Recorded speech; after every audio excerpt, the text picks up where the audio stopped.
Buenos días con todos. Vamos a dar inicio al tema del lenguaje. Ahora tenemos un capítulo sobre una de las obras importantes de Oscar Wilde. Bien. Buenos días, profesor. Buenos días. Tenemos el tema del fantasma de Canterville. Esta obra fue escrito por uno de los grandes escritores de la literatura universal, Oscar Wilde. Entonces vamos a empezar presentando la imagen en ediciones, ¿no? De esta famosa obra. Bien, como su nombre indica, fantasma, está en ese contexto del misterio entre la realidad y el ámbito de lo que es del conocimiento, de la idiosincrasia y del pensamiento del grupo humano. Entonces vamos a trabajar con algunas palabras como glosario. Pundonoroso, que tiene en sí pundonor, amor propio. Bien. Barraca, construcción provisional desmontable que se destina a espectáculos, diversiones, etc. en las fiestas populares. Cofia, prenda femenina que se usa en la cabeza, generalmente blanca y de pequeño tamaño, que llevan enfermeras, camareras, criadas, etc. Zaguán, espacio cubierto situado dentro de una casa que sirve de entrada a ella y está inmediato a la puerta de la calle. ¿Bien? Entonces, uno de los capítulos se da inicio en esta sesión. Dice, cuando Mr. Hiram B. Otis compró Canterville Chase, todo el mundo le dijo que cometía una gran tontería, porque no cabía duda de que ese lugar estaba embrujado. Incluso el propio Lord Canterville, que era un caballero pundonoroso y honrado, se creyó en el deber de mencionar el hecho al señor Otis cuando llegó el momento de discutir las condiciones. Le explicó que su tía abuela, la duquesa de Bolton, fue aterrorizada por un fantasma. Al no poder recuperarse de este evento, el lugar quedó deshabitado. Señor, respondió el ministro, adquiriré el inmueble y el fantasma bajo inventario. Llego de un país moderno donde tenemos todo cuanto el dinero puede comprar y con toda la juventud recomiendo el viejo continente y llevándose a sus mejores actrices y cantantes, creo que sí quedará en Europa un fantasma, no tardaría en llegar a nuestro país como residente de uno de nuestros museos públicos o como objeto de curiosidad de una barraca de fecha. Unas semanas más tarde se hizo efectiva la compra. Ni bien entraron el ministro y su familia en la avenida de Canterville Chase, el cielo se cubrió repentinamente de nubes. Un extraño silencio pareció adueñarse de la atmósfera. Una enorme bandada de cuervos pasó silenciosamente sobre sus cabezas y antes de llegar a la casa comenzaron a caer enormes goterones. De pie el umbral, una anciana pulcramente vestida de seda negra, con delantal y cofia blanca, les esperaba para darle la bienvenida. Era Mr. Humen, el ama de llaves que Mrs. Otis, según consejo de Lady Canterville, había consentido en mantener en su puesto. La siguieron atravesando un magnífico zaguán estilo Tudor hasta la biblioteca. De pronto Mrs. Otis descubrió una mancha roja oscura en el suelo, junto a la chimenea, y, sin darse cuenta de lo que aquello significaba, dijo a Mrs. Humey, creo que han derramado algo en ese sitio. Sí, señora, contestó el ama de llaves en voz baja. En ese sitio se ha derramado sangre. ¡Qué horror!, exclamó Mrs. Otis. No me gustan nada las manchas de sangre en el salón. Hay que limpiarles enseguida. La anciana sonrió y con el mismo tono de voz repuso: es sangre de Lady Eleanor de Canterbury, que fue asesinada en ese mismo sitio por su marido, Sir Simon de Canterbury, en 1565. La mancha de sangre ha sido muy admirada por los turistas y además no se ha podido quitar. Bobadas, exclamó Washington Otis. El quitamanchas campeón Pilkington y el detergente Parangón la limpiarán al instante. Antes de que la anciana ama de llaves pudiera impedírselo, ya se había arrodillado y frotaba rápidamente el suelo con una barrita de algo que parecía una sustancia negra. A los pocos instantes no quedaba rastro de la mancha de sangre. Ya sabía yo que el Pinkerton le quitaría, exclamó triunfante mirando a su admirable familia. Fragmento adaptado de Wade, Oscar, el fantasma de Canterbury. Bien, entonces vamos a pasar a darle lectura en orden. Cuando se da ese desarrollo de la lectura es cuando uno utiliza la capacidad de la expresión oral en comunicación. Entonces, en comunicación es importante que la persona utilice esa capacidad de poder leer un texto, tanto para la lengua oral como también en la onda acústica. La onda acústica son los sonidos de las palabras, las entonaciones, las pronunciaciones que tenemos. A ver, vamos con Mael, el texto subrayado.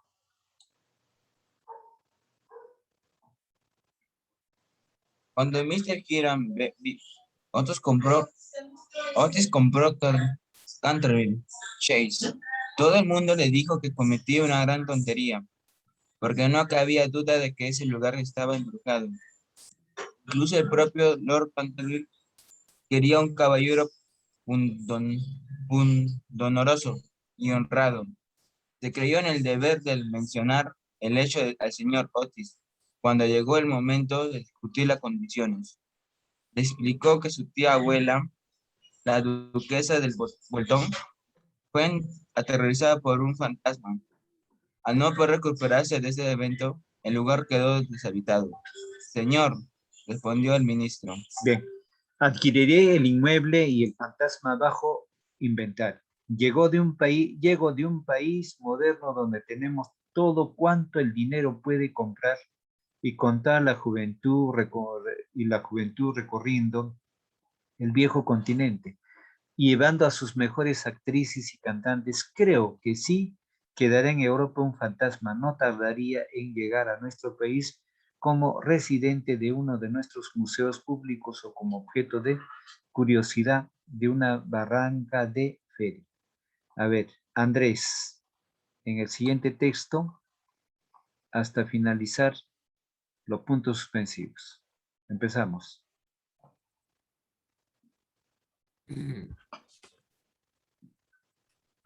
Unas semanas más tarde se hizo efectiva la compra. Ni bien entraron el ministro y su familia en la avenida de Canterbury Chase, el cielo se cubrió repentinamente de nubes. Un extraño, perdón, un extraño silencio pareció adueñarse de la Atmósfera. de la Atmósfera. de la atmósfera. Una enorme bandada de cuervos pasó silenciosamente sobre sus cabezas. Ante llegar a la casa, comenzaron a caer enormes goteros de pie en el umbral. Una anciana pulcramente vestida de seda negra, con delantal y con cofia blanca, les esperaba para darles la bienvenida. Era Mr. Semumen, la ama de las llaves y Mr. Otis, se- según consejo de Lady Canterbury, había había consentido de mantener en su puesto. Gracias. Así. Ya, prosigo ahí. La siguieron atravesando un magnífico zaguán estilo Tudor hasta la biblioteca. De pronto, Mrs. Otis descubrió una mancha roja oscura en el suelo, junto a la chimenea, y sin darse cuenta de lo que aquello significaba, dijo a Mrs. Hume. A ver, el texto, lea Daira. Daira, el texto subrayado, lea. Sí, profesor. Buenos días. Buenos días. Creo que han derramado algo en este sitio. Sí, señora, contestó el ama de llaves en voz baja. En este sitio se ha derramado sangre. ¡Qué horror!, exclamó Mr. Otis. No me gustan nada las manchas de sangre en el salón. Hay que limpiar enseguida. Gracias. A ver, tenemos, la anciana sonrió y con el mismo tono de voz repuso: es sangre de Lady Eleanor de Canterville, que fue asesinada en ese mismo sitio por su marido, Sir Simon de Canterville, en 1565. La mancha de sangre ha sido muy admirada por los turistas y además no se ha podido quitar. ¿Sí? Dice, bobadas, exclamó Washington Otis. El quitamanchas campeón Pinkerton y el detergente Parangón la limpiarán al instante. Antes de que la anciana ama de llaves pudiera impedírselo, ya se había arrollado y frotaba rápidamente el suelo con una barrita de algo que parecía una sustancia negra. A los pocos instantes no quedaba rastro de alguna de la mancha de sangre. Ya sabía yo que el Pinkerton la quitaría, exclamó triunfante mirando a su admirable familia. Bien, vamos a pasar a desarrollar las preguntas de este texto narrativo. Ya, estamos frente a un texto narrativo en el campo de la literatura universal. Bien, literatura inglesa. Dice, ¿por qué la familia de Lloyd Canterville no vivía en la casa que era de su propiedad? Entonces, acá la respuesta es clara, ¿no? La familia de Lord Canterville no vivía en la casa porque en el contexto de ese escenario se presentaba un fantasma. Y a raíz de ese fantasma es lo que dejan sin habitarla y proponen la venta. Entonces, ya era, y es más, desde la fecha en que en 1565 se produjo también un asesinato de una dama, ¿no?, que era parte de la familia. Bien, entonces ahí pueden responder. La familia de Lord Canterville no vivía en la casa porque existía en ese entorno, según la tradición o según el pensamiento costumbrístico, de que había un fantasma. De ahí el nombre de la narración, el fantasma de Canterville. Y también por haberse suscitado una desgracia en el asesinato de una persona. ¿Bien? Ahí pueden responder con sus propias palabras.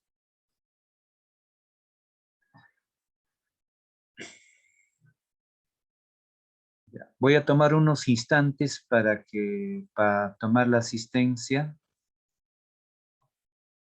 La asistencia.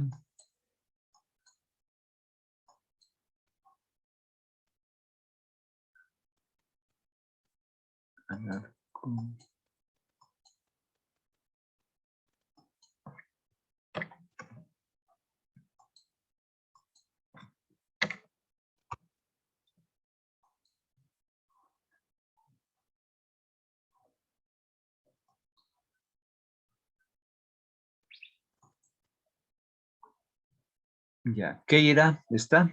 Keira, ¿me escucha Keira? Ahí dice que es Daira. Ay, Daira, ¿no? Daira, ya, Daira ya. Vallejo. Ya, muy bien.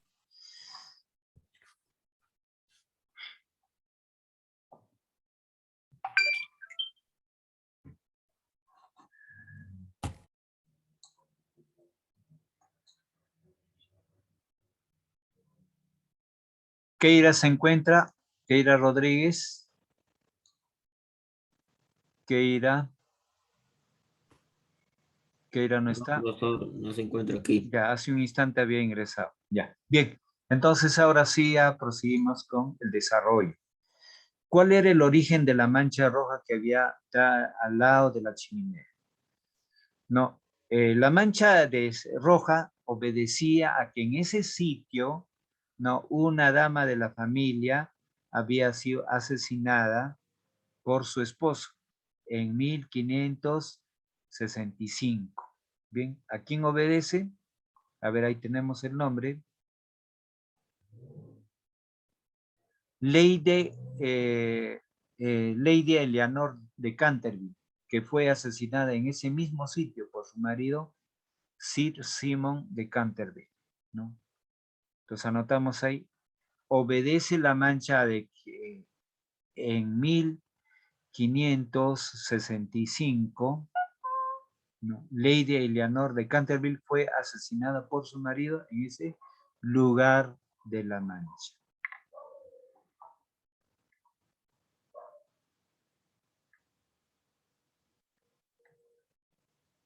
Pregunta 3. ¿Cuáles son las cualidades que distinguen a las personal de Washington Otis?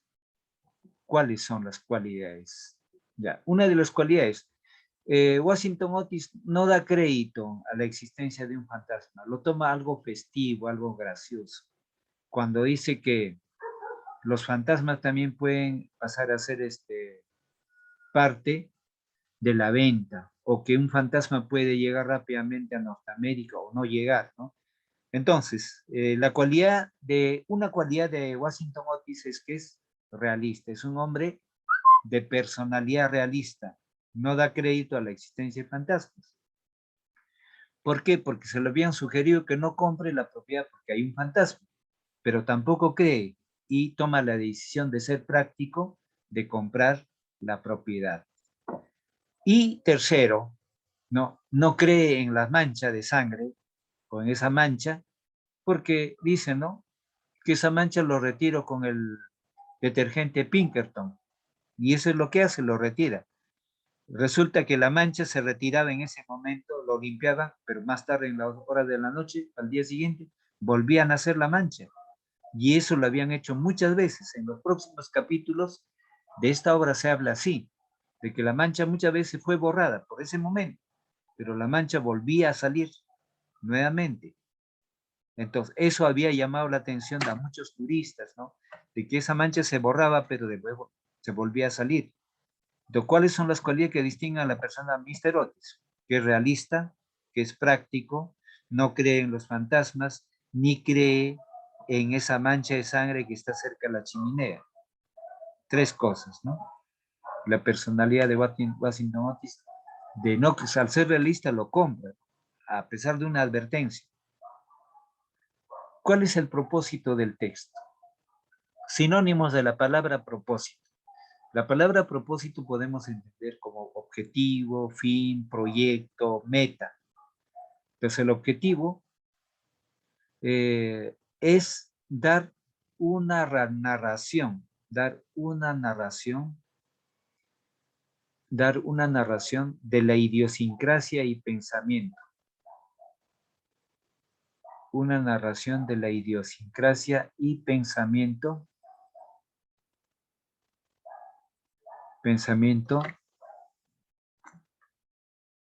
sobre la tradición del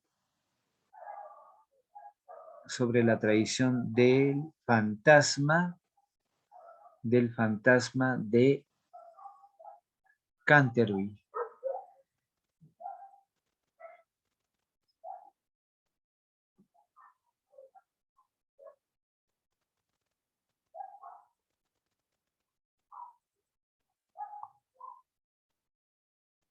La pregunta 5 dice,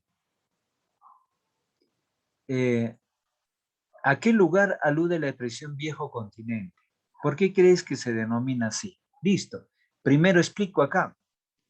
Viejo continente se dice porque la civilización, la cultura se desarrolló en Europa, mayormente en Europa.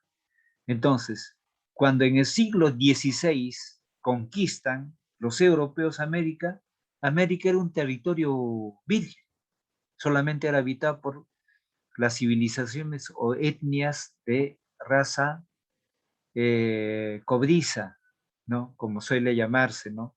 Los aborígenes en aquel entonces solamente habían 3 grandes culturas, la inca, la maya y la azteca, pero no estaban a la altura de la cultura europea. Entonces los europeos traen el conocimiento, sus adelantos tecnológicos y culturales. Entonces por eso es que lo llaman continente nuevo, continente novísimo, ¿no? Entonces ya Europa era un continente ya viejo. ¿Por qué? Porque el nuevo continente era virgen. No había tecnología, había mucho del mundo natural. Las personas vivían en ese entorno de la belleza, de la naturaleza de América.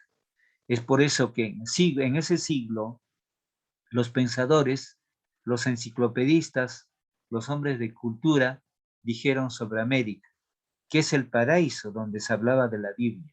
América era el paraíso donde estaba Adán y Eva, porque era muy bello Centroamérica. Sudamérica era muy bello, muy hermoso, donde había mucha candidez y mucha inocencia en muchos de sus habitantes. Claro, con exclusión de sus gobernantes, ¿no? Pero sí había eso. Ellos habían fruta, había una belleza, una naturaleza muy noble. Entonces, pues es por eso que viejo continente se dice, porque ya la civilización, la cultura ya tenía muchos milenios. Entonces, eso es lo que estoy diciendo. ¿Por qué crees que se denomina así? Por lo que estoy explicando. Viejo continente porque la civilización y la cultura ya había desarrollado adelantos tecnológicos, ya tenían vivencia de muchos siglos anteriores, muy anteriores a la cultura americana. Dice en la pregunta 6.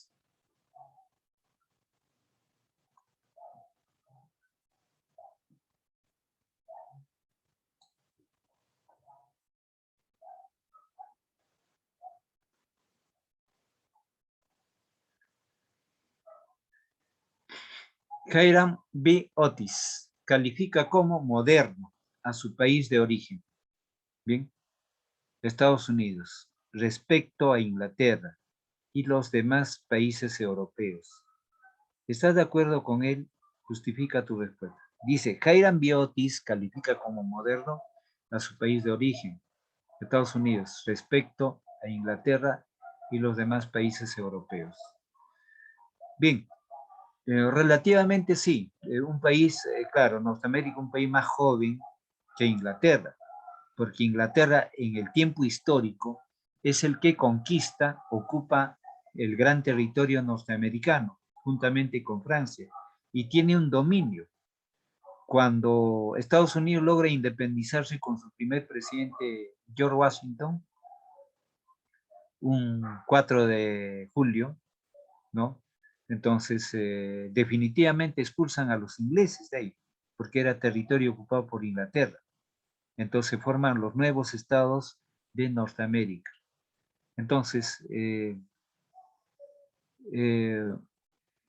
existe un ego muy personal de Mr. Otis, de calificar a Estados Unidos como muy moderno. Y de repente, con cierto menosprecio al pensamiento cultural europeo en relación al fantasma. Relativamente sí, porque Norteamérica había crecido grandemente también en aquel entonces ya con una tecnología muy avanzada, ¿no? Muy avanzada, tan igual que como los países europeos. Entonces, un hombre materialista, no, nada idealista, es por eso que no da crédito a la presencia de fantasmas, ¿no? Pero luego dice, ¿estás de acuerdo con él? Justifica tu respuesta. Bueno, relativamente no tan de acuerdo, o puede estar de acuerdo, ¿no? Porque siempre cada persona tiene su propia manera de pensar, su propio ego, ¿no? Su propio interés personal o su forma de ser, ¿no? No necesariamente estoy de acuerdo porque cada pueblo, cada lugar tiene su propia cultura y hay que respetarlo, ¿no? O sea, existe un poco de cierta soberbia, ¿no? No creer en la mancha, no creer en los fantasmas, y yo lo compro y esto es así, ¿no? Entonces, no dar crédito a esa tradición cultural, ¿sí? Existe un poco de soberbia en la personalidad de Mr. Otis, no compartiendo directamente como opina Mr. Otis sobre este entorno de la cultura europea, ¿sí?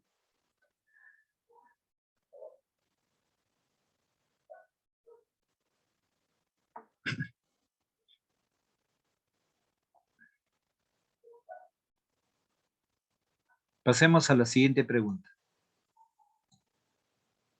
Dice, ¿observas diferencias entre la cultura inglesa y la norteamericana? ¿Cuáles son? Bien, cada escenario, cada estado, cada país tiene su propia cultura. Entonces tiene también sus propias influencias, tiene su propio desarrollo. Entonces, existen diferencias entre la cultura inglesa y la norteamericana. Cada escenario geográfico, cada grupo humano siempre se singulariza, se tipifica por ser algo diferente de otro. No hay comunidades iguales, no hay países iguales, no hay estados iguales. Entonces, la diferencia es de que según Otis, la cultura norteamericana es más realista y la cultura inglesa es más eh, tradicionista porque conserva en sus tradiciones esa idea de lo que es el fantasma o el espíritu, ¿no? Entonces la tradición, la cultura tradición de pensamiento conlleva a la cultura inglesa y según Otis la cultura norteamericana no. Entonces, uno es la no existencia, por ejemplo, el primer guión, no existencia de fantasmas. La forma de no creer o el estilo de no creer en asuntos cotidianos como es la mancha en el suelo.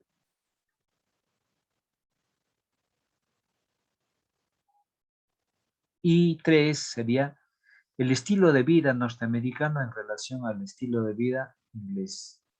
El estilo de vida norteamericano en relación al estilo de vida de Inglaterra. Bien, cada escenario es distinto, no igual. No, podrá imitarse, pero no en su contexto igual. Dos estamos anotando ahí. Tenemos siguiente pregunta. A ver, ¿crees en la existencia de fantasmas? ¿Por qué? A ver, vamos a preguntar acá. ¿Qué es un fantasma? A ver, un fantasma es un ente, según el pensamiento ideal, espiritual de las personas, de que el fantasma tiene como propósito ¿qué? Asustar, aterrar, ¿no? Al grupo humano, o asustar, ¿no? O dar muerte, que sé, según el pensamiento. Entonces los fantasmas están tipificados en la cultura, tanto medieval y a través del tiempo. En cada cultura se habla de los fantasmas. Entonces el fantasma es un ente. ¿Qué es ente? Es aquello que existe. Es un ente espiritual, ¿no? Frente a ello que gran parte de la población no cree en fantasma, solo se cree en algo material, ¿sí? Entonces diríase, es parte de la cultura, ¿no? Es la parte de la cultura algo de contexto folclórico. Ya hemos visto en sesiones anteriores qué es el folclore. Es el conocimiento de un pueblo, de las comunidades, la forma de enunciar, comunicar, manifestar su cultura. Entonces, desde luego que ellos también explican su tradición, sus costumbres, donde en algunas veces se ven los fantasmas, ¿bien? Entonces, eso no es muy distante. Entonces, ¿crees que en la existencia de fantasmas? ¿Por qué? Bueno, a mi punto de vista, según la tradición, las costumbres, la gente tampoco alucina. Hay gente que ha visto, ha escuchado, siente. Entonces, es asunto de que los fantasmas existen en el pensamiento y en la idiosincrasia de las personas. ¿Bien? Ya. Entonces, estamos aquí. ¿Alguna pregunta al respecto?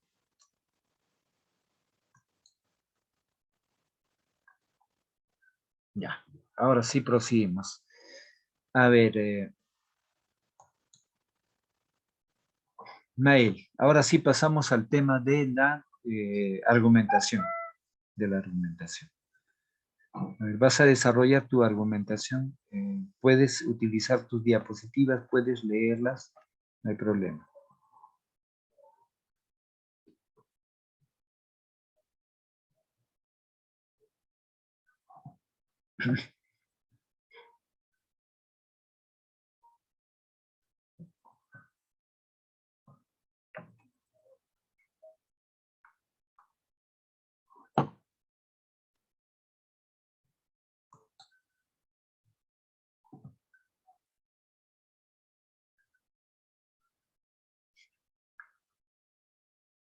Hay que leer la argumentación, profesor. Sí, primero lo va a leer Mael.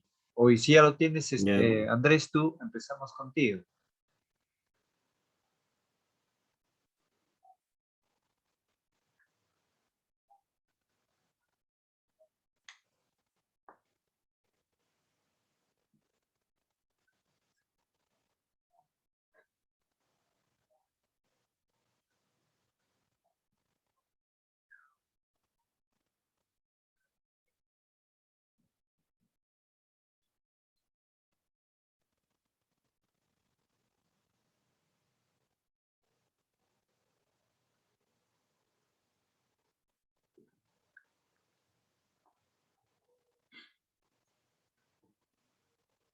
A ver, Mael, ¿ya tienes el material? Profesor. A ver, empezamos.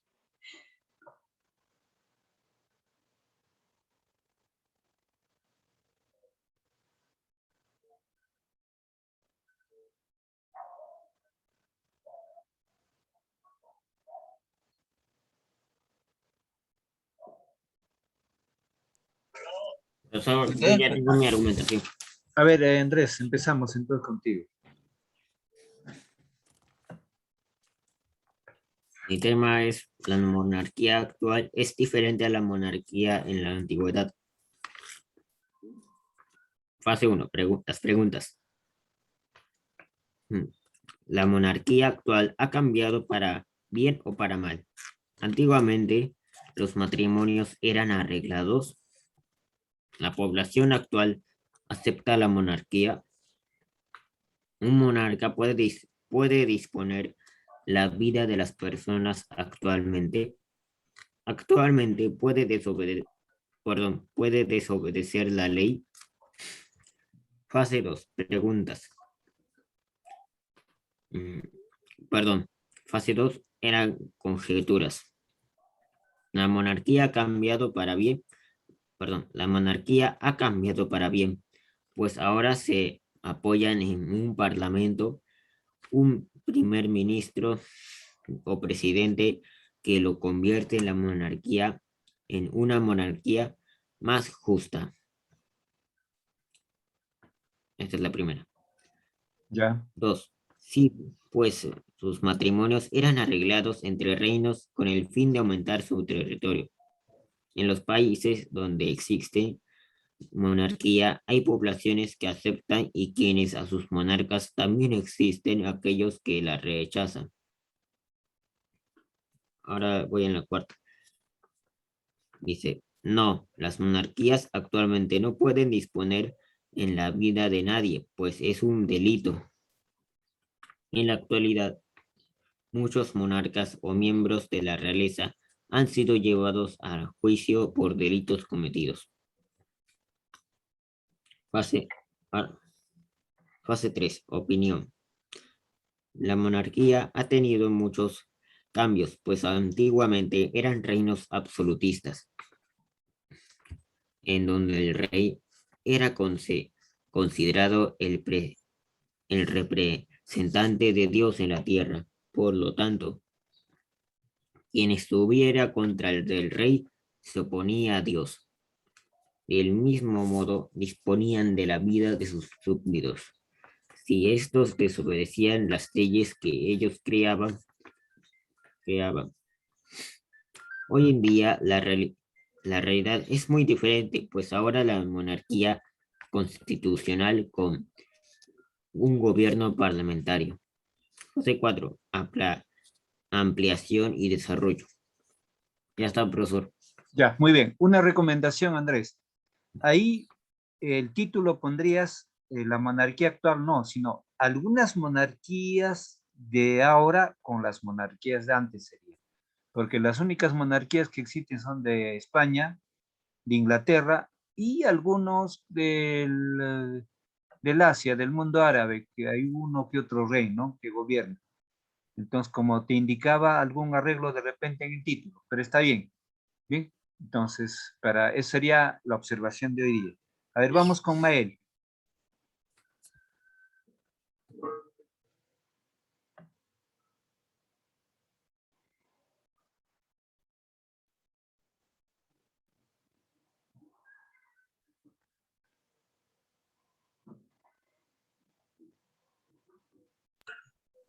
Las 3 regiones del Perú.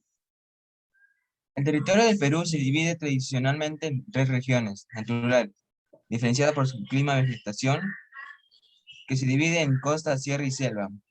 En la costa,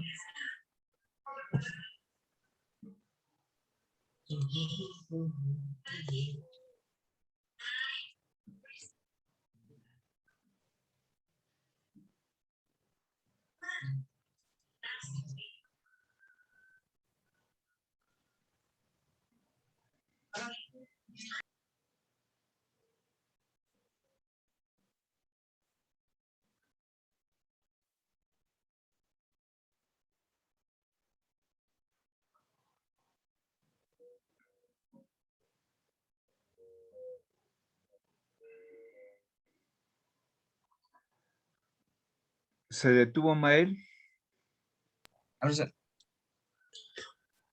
mi audio está apagado. Ya. ¿Eso lo puedo dictar de nuevo? Sí, por supuesto, estoy esperando.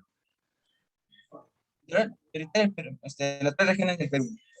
El territorio del Perú se divide tradicionalmente en 3 regiones naturales diferentes, costa, sierra y selva. En la costa tenemos... Ustedes no más puedo.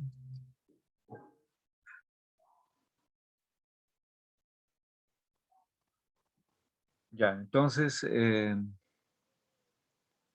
ahí en cada región tienes que hablar de su gente, las costumbres de su gente, los recursos naturales que tiene cada región, sus costumbres, su forma de vestimenta, las construcciones, de viviendas, el escenario geográfico y la conducta de las personas por cada región. Por ejemplo, en conducta de personas, el niño de la costa es más juguetón, alegre, y el niño de la selva también, aún todavía más al juego. El niño de la zona andina no tanto al juego, es más trabajo, es más a lo reservado, no es muy suelto, más tímido o más serio, no poco suelto. Ahora, la geografía de la costa es llana, la geografía de la costa es desértica, el gran desierto es carente de agua. Muchas ciudades de la costa están en un desierto y dependen de los ríos para poder subsistir por el agua. En cambio, la zona andina tiene los valles interandinos. Ellos tienen abundancia en agua. De repente menos que la selva, pero sí hay agua. No, el aspecto geográfico, el clima es frígido, helado, muy frígido o templado, dependiendo de los valles interandinos. Ahora, los productos de la costa corresponden al camote, corresponden a la yuca, los frutos como el pacay, el lúcumo, o las sandías, etcétera, ¿no? O el limón también. Entonces, la costa complementa su producción de recursos alimentarios con el del recurso marítimo. En cambio, la zona andina tiene recursos muy explícitos propios, como es la papa, la cebada, habas, maíz,